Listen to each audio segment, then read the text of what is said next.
Hey guys, my name is Spencer Thurman, and today I'll be giving you a presentation on GsNAGS and its relationship with other amino acids. So the question being looked at for the study were, are there other amino acids that inhibit GsNAGS? It is known that NAGS is inhibited by arginine, according to the paper that was discussed in class by Erie and Blanchard, and I wanted to see if this held up for GsNAGS.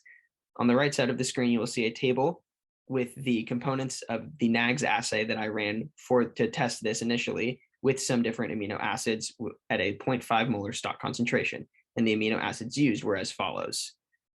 For the study, I used arginine, lysine, aspartic acid, threonine, and tyrosine. Arginine was used based on the findings from the Erie and Blanchard paper. Lysine was used since it is structurally similar to arginine. Aspartic acid and threonine are both relatively different from arginine. And while I would have liked to have used tyrosine, it was actually not used, since all of these solutions were made to a pH of roughly 8 to match my buffer pH, and tyrosine was not soluble at a pH of 8. Initially, I looked at the amino acid impacts on the absorbance at 324 nanometers after a 10-minute assay was run. As we can see from the results here on the right side of the screen, this purple column labeled none was no amino acid and just the typical NAGS assay components. And we can actually see that when arginine and lysine were introduced to this assay mixture, we actually see an increase of absorbance at 324 nanometers. While with aspartic acid and threonine, we see that there is roughly the same amount as this control over here. And this results actually suggests that there is not inhibition with arginine and lysine occurring, but rather potentially quite the opposite is going on. Next, I looked at the absorbance at 324 nanometers with or without the presence of GsNAGs with arginine and lysine specifically to see if these increases in absorbance that were found were due to just some interaction occurring with the amino acid in the well. Again, our purple tabs over here are the controls that were used, and the blue represent the arginine trials and the green represent the lysine trials.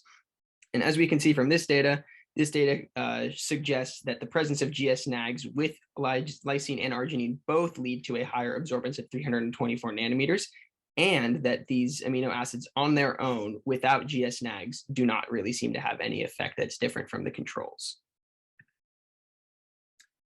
Next, I tested the absorbance at 324 nanometers with the presence and absence of glutamate in the wells. Here we can see our no glutamate control, which is serving as our background noise. And again, I was looking more specifically at arginine and lysine with the GsNAGs and with or without glutamate. And as we can see with GsNAGs and arginine, with no glutamate and glutamate, we see an overall decrease in absorbance at 324 nanometers after 10 minutes when glutamate is introduced rather than with the absence of glutamate.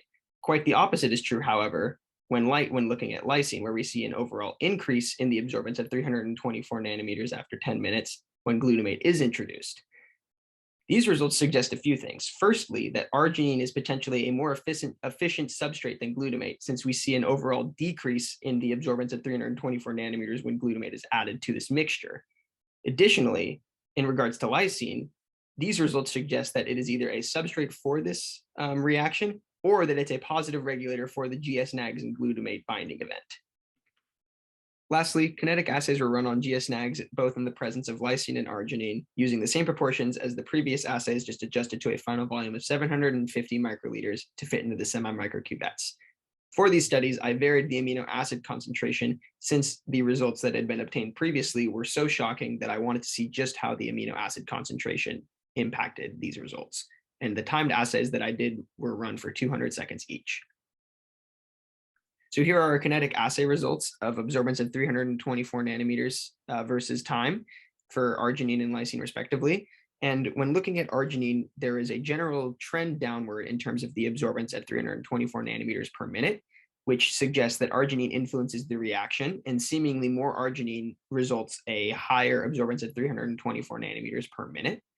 When looking at lysine, it's a little more complicated, seeing as we have some different trends occurring. But it should be noted that the highest change in absorbance of 324 nanometers per minute was seen with the 0.075 molar group, which was the second highest concentration. And there was a general trend downward in terms of absorbance at 324 nanometers versus time compared to the concentration of lysine, but it was not perfect by any means. Based on the results from the previous slide, I then calculated the Km and Vmax of this GsNAGS in the presence of arginine and lysine, respectively. One thing that should be noted is that the R-squared values for both of these graphs were relatively low, but was especially low when looking at arginine, so the data collected here should be taken with a grain of salt. However, upon interpretation of the data, here is what I found.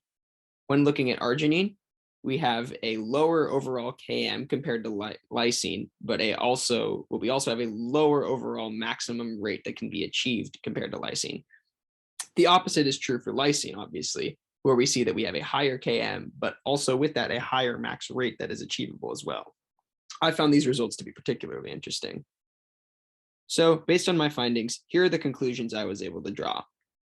When looking at arginine, it is potentially a more efficient substrate than glutamate in terms of GsNAGs.